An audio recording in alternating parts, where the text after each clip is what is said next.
duduk.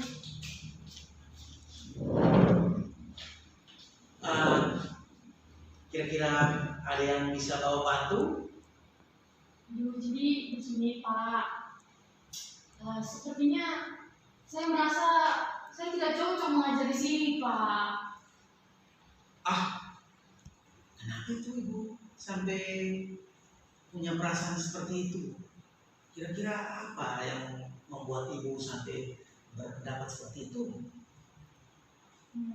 Jadi jujur ya Pak, belakangan ini saya merasa sangat putus asa begitu Pak.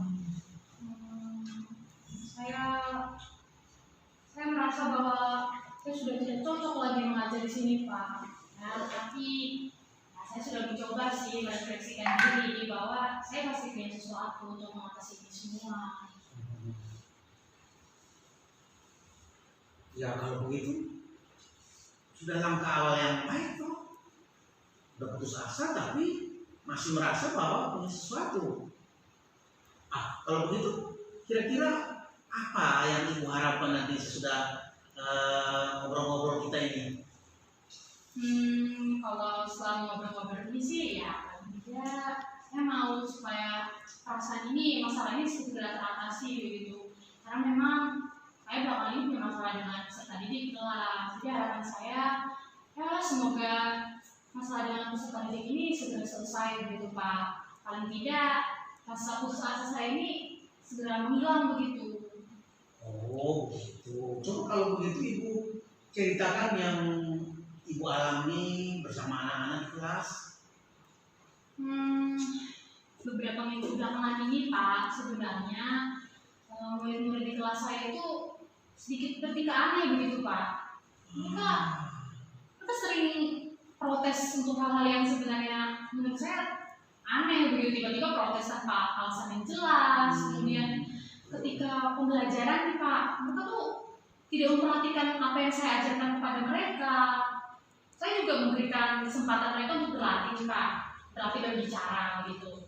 Tapi ketika saya memberikan kesempatan, kok ya mereka malah tidak mengambil kesempatan itu, tidak mau berbicara.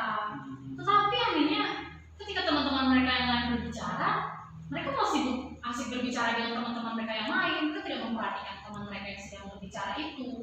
Dan itu membuat teman-teman mereka yang lain jadi terpengaruh, jadi tidak memperhatikan pembelajaran. Kalau latihan atau tugas?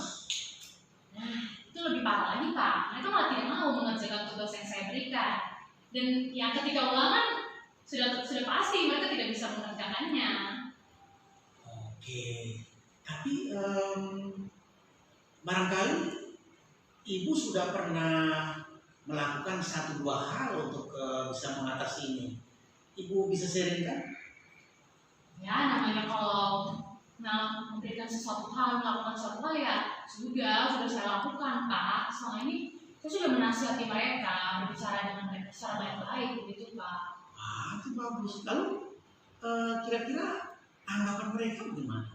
Wah, pasti Bapak sudah bisa tahu dong kira-kira mereka menganggap seperti apa. Ya mereka diam dong Pak, mereka tidak berani memberikan komentar ketika saya menasihati mereka Pak.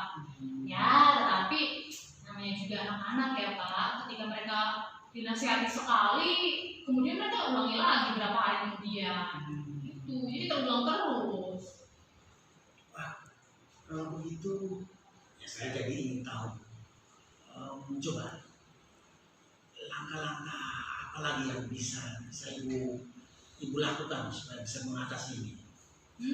Iya sih, karena memang setelah dinasihati itu mereka masih melakukan hal itu lagi. Saya berpikir untuknya saya coba mencari bantuan nih. Salah satunya saya bercerita kepada guru BP mereka. Waktu itu ya sempat meminta bantuan juga dari guru BP. Ya bantu menasihati juga gitulah ya Pak, melakukan pendekatan. Tapi kok ya makin banyak alasan-alasan lain begitu yang mereka munculkan Pak. Misalnya nih, sekarang kan ya kita sudah mulai pembelajaran online gitu ya Pak. Mereka justru mencari alasan lain untuk tidak mengikuti pembelajaran. Salah satunya mereka bilang nih, wah Bu, saya nggak punya kuota nih Bu, jadi nggak bisa ikut pembelajaran. Atau enggak, jaringan saya sedang terganggu nih Bu, jadi nggak bisa ikut pembelajaran. Kayak gitu Pak. Sabar ibu, sabar. Ibu masih masih muda, saya yakin punya 1001 strategi. Coba ibu pikirkan baik-baik.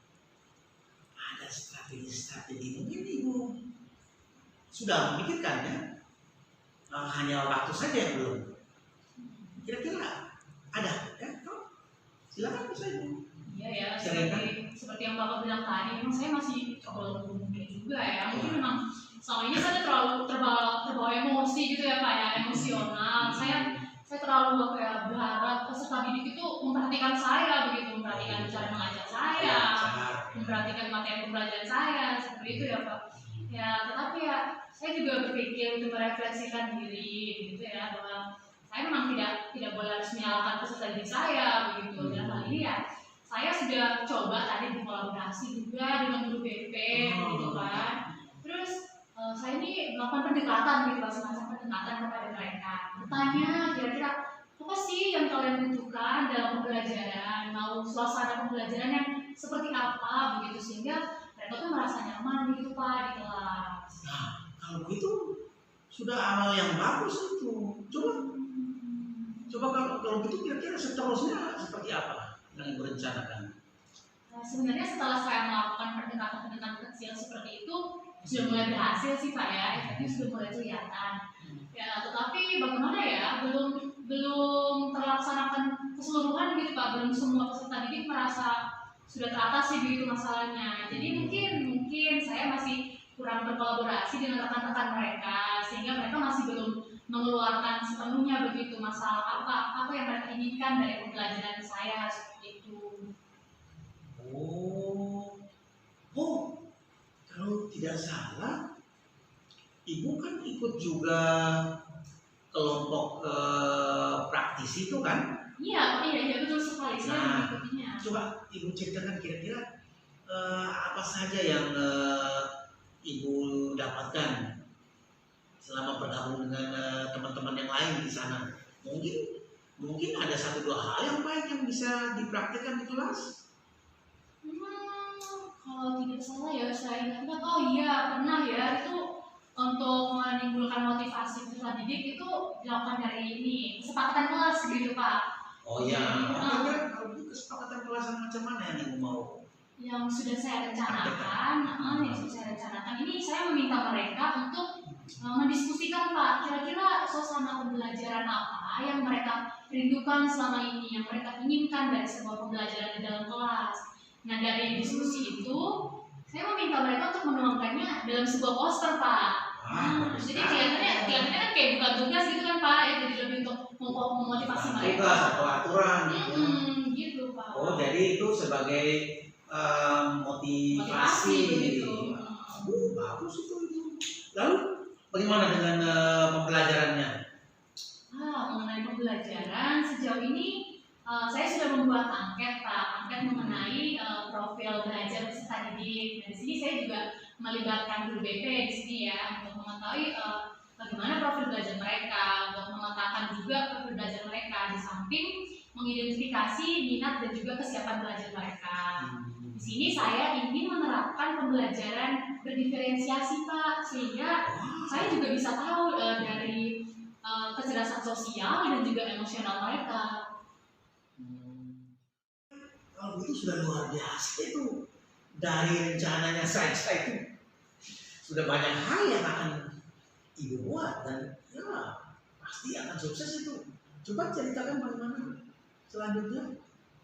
Rencananya nih Pak, saya akan mulai dengan mempraktikkan 1-2 teknik di dalam pembelajaran, misalnya untuk melatih kesadaran diri dan juga fokus mereka selama pembelajaran. Kemudian saya juga ingin memperkenalkan kepada mereka nih mengenai perasaan menantang dalam pembelajaran, misalnya rasa ngantuk, rasa bosan, rasa malas, ataupun rasa takut dalam mengikuti pembelajaran. Dan saya ingin membantu mereka untuk menemukan strategi untuk melawan rasa menantang tersebut gitu. Oleh mereka sendiri Pak. Itu bagus. Iya, saya mempelajari itu dari teman-teman saya di kelompok praktisi belajar itu Pak. Itu rasanya luar biasa itu Ibu. Bagus sekali. Kira-kira itu kapan bisa Ibu mulai? Kalau Bapak boleh tahu? Kalau kapannya saya justru pengen segera gitu Pak ya. Kira-kira setelah UTS ataupun UAS dari kelas 12 begitu. Saya ingin supaya segera dipraktekkan begitu loh Pak langkah-langkah ini. Rekan-rekan saya di kelompok praktisi belajar pun ya puji Tuhan mereka mau membantu Pak, mau juga untuk berkolaborasi begitu untuk mempraktekkan ini. Dan saya juga berencana kebetulan kan ini sudah mau libur Paskah nih Pak.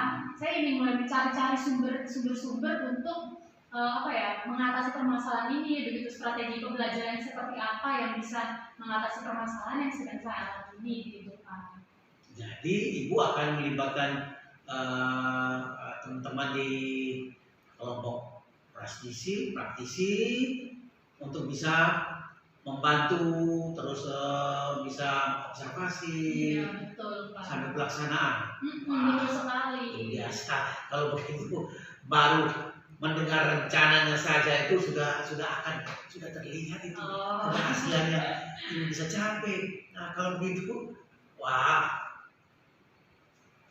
perasaan sekarang perasaannya sudah semakin baik. Iya Pak. Jadi ya kalau dibandingkan tadi dari awal ya memang pertama kan ya agak putus asa gitu ya Pak. Tapi setelah bercerita seperti ini ya jujur saya merasa lebih lega begitu Pak. Saya merasa lebih lebih yakin begitu bahwa apa yang akan saya lakukan ini nanti akan berhasil.